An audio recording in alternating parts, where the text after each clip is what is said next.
Hello and welcome आप सभी का आपके अपनी YouTube channel M Cash Teaching Point में। साथियों, बात करेंगे बेसिक शिक्षा विभाग व माध्यमिक शिक्षा विभाग से रिलेटेड महत्वपूर्ण खबरों के परिपेक्ष में। जानेंगे महानिदेशक स्कूल शिक्षा का क्या आदेश जारी हुआ है, किस परिपेक्ष में जारी हुआ है, निष्कर्ष क्या है। साथ ही स्कूल मर्जर विशेष के परिपेक्ष में बात करेंगे। शिक्षा मित्र व अनुदेशक भाई बहनों के लिए क्या बड़ी खबर है, बात करेंगे। और राजकीय माध्यमिक विद्यालयों को लेकर के जो महत्वपूर्ण आदेश जारी हुआ है उसका निष्कर्ष क्या है वो भी आपको इंगित कराएंगे। तो निवेदन करेंगे वीडियो को आप अंत तक जरूर देखिए और वीडियो को शेयर कीजिए जिससे इन्फॉर्मेशन सभी तक पहुंच सके। सर्वप्रथम साथियों, यहाँ पर देख रहे हैं जो खबर आप सभी के समक्ष है, यह है समर कैंप कराने वाले शिक्षा मित्रों और अनुदेशकों को मानदेय का है इंतजार। परिषदीय विद्यालयों में नवाचार करते हुए इस साल 21 मई से 15 जून तक पहली बार समर कैंप का आयोजन किया गया। इसके आयोजन की जिम्मेदारी विद्यालयों में तैनात रहे 1,42,000 शिक्षा मित्रों व 25,000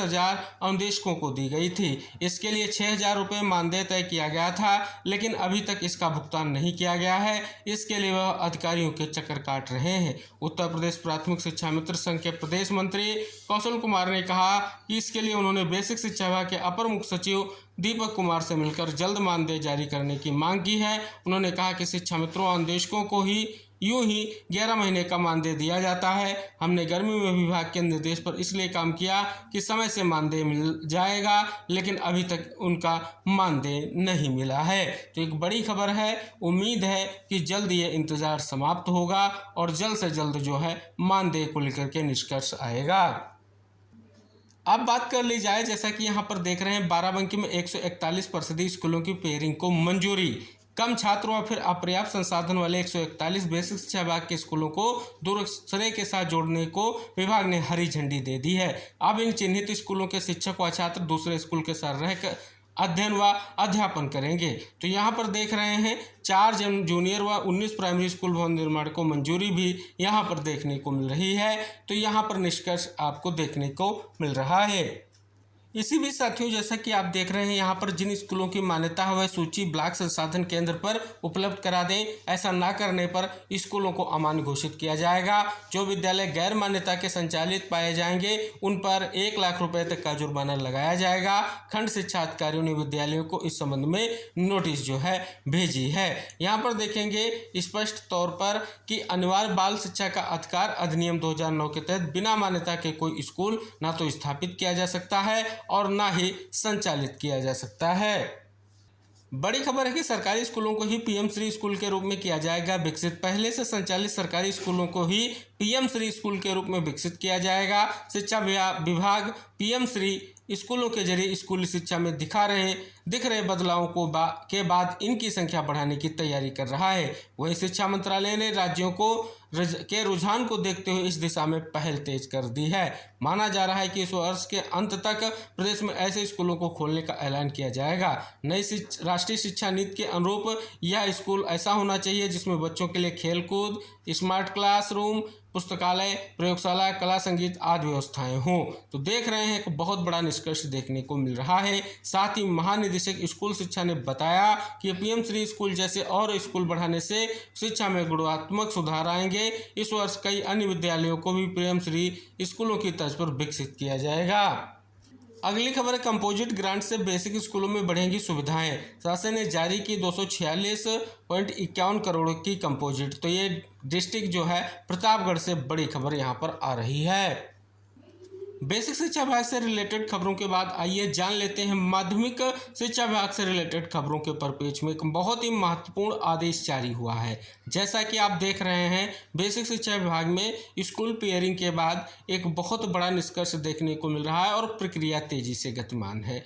आगे स्पष्ट तौर पर जो आदेश आप देख रहे हैं लगातार बेसिक शिक्षा अधिकारियों के उसमें निष्कर्ष भी देखने को मिल रहा है और माननीय शिक्षा मंत्री जी का वक्तव्य भी आया है। यानी स्पष्ट है कि जो कोर्ट का आदेश है वो भी देख सकते हैं स्पष्ट तौर पर अभ्यर्थियों के या छात्रों के द्वारा जो याचिकाएं थी उनको खारिज कर दिया गया है। तो इसका निष्कर्ष यही है कि पेयरिंग की जो स्पष्ट तौर पर प्रक्रिया है वो बहुत तेजी से आगे बढ़ रही है। इसी बीच एक आदेश जो है राजकीय माध्यमिक विद्यालयों को लेकर के देखने को मिला। कई सारे संशय जो है व्याप्त हैं इस आदेश के बाद। जैसा कि यहाँ पर देख रहे हैं कि वर्ष 2023-24 के अनुसार 0 से 50 छात्र नामांकन वाले राजकीय हाई स्कूलों की संख्या 436 और 0 से 100 तक के छात्र नामांकन वाले राजकीय इंटर कॉलेजों की संख्या 189 है। यहाँ पर इंगित कराया गया है कि राजकीय माध्यमिक विद्यालयों में निम्नांकित वृद्धि हेतु मंडल के समस्त जिला विद्यालय निरीक्षकों एवं प्रधानाचार्यों प्रधानाध्यापकों की तत्काल बैठक आयोजित कर सार्थक प्रयास हेतु रणनीति तैयार की जाए तथा राजकीय माध्यमिक विद्यालय में नामांकन की साप्ताहिक समीक्षा कर कक्षा 8 एवं 10 उत्तीर्ण समस्त विद्यार्थियों का नामांकन सुनिश्चित कराएं। ये भी एक महत्वपूर्ण आदेश देख रहे हैं राज्य परियोजना निदेशक कंचन वर्मा जी की ओर से। समस्त जो है स्पष्ट तौर पर शिक्षा निदेशक, उप शिक्षा निदेशक, जिला विद्यालय निरीक्षक सभी को जो है यह आदेश जारी किया गया है। अब यहाँ पर देख रहे हैं इसी खबर को कुछ खबर के माध्यम से यहाँ पर डिस्कस किया गया है कि माध्यमिक से के भी 400 से ज़्यादा विद्यालयों में 50 से कम छात्र। महानिदेशक स्कूल शिक्षा ने सभी डीआईएस से जताई नाराजगी। देख रहे हैं वही आदेश का निष्कर्ष यहाँ पर डिटेल से इंगित कराया गया है और विद्यालयों में पढ़ाई की गुणवत्ता में सुधार लाने के निर्देश दिए गए हैं। अब यहाँ पर देख रहे हैं एक बहुत बड़ा निष्कर्ष आपको देखने को मिल रहा है। अगली जो महत्वपूर्ण खबर है देख सकते हैं कि प्रदेश के सरकारी माध्यमिक विद्यालयों की तस्वीर बदलने के लिए राज्य सरकार ने एक अनोखी पहल की है। इसके तहत प्रदेश के 200 शिक्षा अधिकारियों की टीम देश के अलग अलग राज्यों में जाकर वहां के सरकारी स्कूलों में अपनाई गई उत्कृष्ट विधाओं का अध्ययन करेंगे। तो देख रहे हैं ये निष्कर्ष यहाँ पर देखने को मिल रहा है। वही यहाँ पर खबर भी जो देखने को मिल रही है कि राजकीय स्कूलों में सुविधाएं भरपूर पर छात्र संख्या नगण्य, समग्र शिक्षा निदेशालय ने मांगी नामांकन बढ़ाने की कार्य योजना। यह भी एक बहुत बड़ी निष्कर्ष की स्थिति देखने को मिल रही है। इसी तरीके से प्रदेश के सहायता प्राप्त माध्यमिक स्कूलों में तैनात उन शिक्षकों को अब उम्मीद जगी है जिन्होंने ऑफलाइन तरीके से तबादले के लिए आवेदन किया था। शुक्रवार को प्रदेश भर से आए करीब 1000 शिक्षक शिक्षिकाओं को जो है स्पष्ट तौर पर देखेंगे। धरने के दौरान जो है शिक्षा निदेशक डॉक्टर महेंद्र देव ने उन्हें भरोसा दिलाया कि जैसे माध्यमिक शिक्षा मंत्री इलाज कराकर लौटेंगी तबादले की प्रक्रिया शुरू कर दी जाएगी।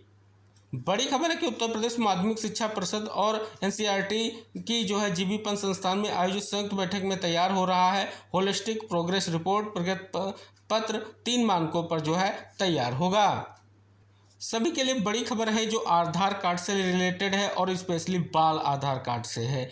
UIDOI ने बाल आधार नामांकन को लेकर के नए दिशा निर्देश जारी किए हैं जो तत्काल प्रभाव से लागू हो गए हैं। अब अभिभावकों को बच्चों का आधार बनवाने के लिए निर्धारित दस्तावेजों की सूची में प्रमाण देने होंगे। 5 साल से कम उम्र के बच्चों के लिए जरूरी दस्तावेजों में शामिल है बच्चे का जन्म प्रमाण पत्र या अस्पताल से डिस्चार्ज स्लिप, माता या पिता का आधार कार्ड, रिश्ते का प्रमाण जिससे वह साबित हो सके बच्चा उन्हीं का है, फोटो जिसमें वो थोड़ा मुस्कुरा रहा हो। एक अधिकारी के अनुसार इस बदलाव से नामांकन प्रक्रिया में पारदर्शिता आएगी और बच्चों को रिकॉर्ड में सही जानकारी बनी रहेगी। बायोमेट्रिक अपडेट का समय ध्यान रखें।